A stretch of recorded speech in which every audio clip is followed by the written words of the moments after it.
कधीच नाही चुकणार तुमचे फेवरेट टीव्ही शोज झी5 सोबत, तेही एकदम फ्री। जर तुला तुझा बिझनेस ग्रो करायचा असेल, एक्सपांड करायचा असेल, तर तुला लोकांपर्यंत पोहोचणं खूप गरजेचं आहे। नवीन नवीन कस्टमर्स यायला हवेत तुझ्याकडे, आणि त्याचीच पहिली स्टेप म्हणून मॉल सारख्या ठिकाणी तुला स्टोर ओपन करणं गरजेचं आहे। पण यश, हे सगळं खूप पटापट होतंय रे। म्हणजे मला माहिती आहे हे सगळं खूप पटापट होतं। हे बघ, एजंटनी तुला दिलेल्या गिफ्टमुळे फक्त तुझ्या इक्विपमेंटचा प्रॉब्लेम सॉल्व्ह झाला, पण बाकीचं काय? जर तुला तुझा बिझनेस ग्रो करायचा असेल ना, तर तेवढंच इनफ नाही आहे ना। तुला पॅकेजिंगवर फोकस करावा लागेल, marketing is a very important thing, आणि मग तुला तुझा नवीन ब्रँड सुरू करावा लागेल। आणि त्याचीच पहिली स्टेप म्हणून मॉल सारख्या ठिकाणी तुला स्टोर ओपन करायचं आहे। तू एजंटचा आदर्श का नाही ठेवत डोळ्यासमोर? त्यांनी बघ किती फोकस राहून काम केलंय, आणि जहागीरदारांचा ब्रँड आज कुठल्या कुठे नेऊन ठेवलाय।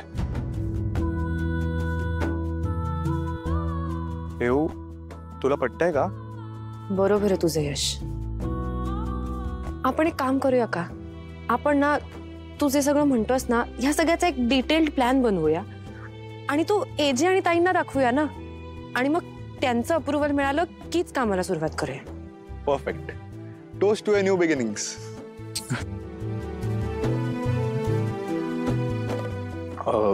Bye the way Revathi madam, मला तुमच्या मार्केटिंगचा PR ठेवाल ना?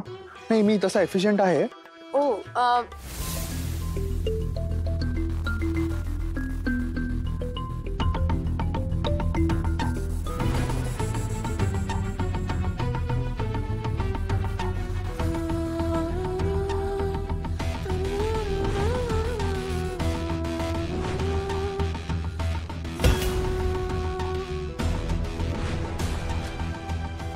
बरोबर बोलली दुर्गा। माझ्यामुळे चोर घरात घुसला। मीच स्वतःच्या पायावर धुंडा मारून घेतला। काही ना काहीतरी गडबड करतच असते मी।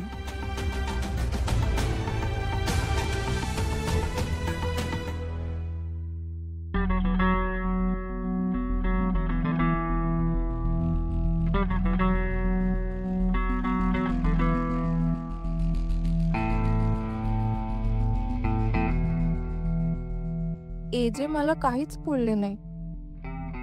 मला त्यांच्याशी बोलावंसं वाटतंय।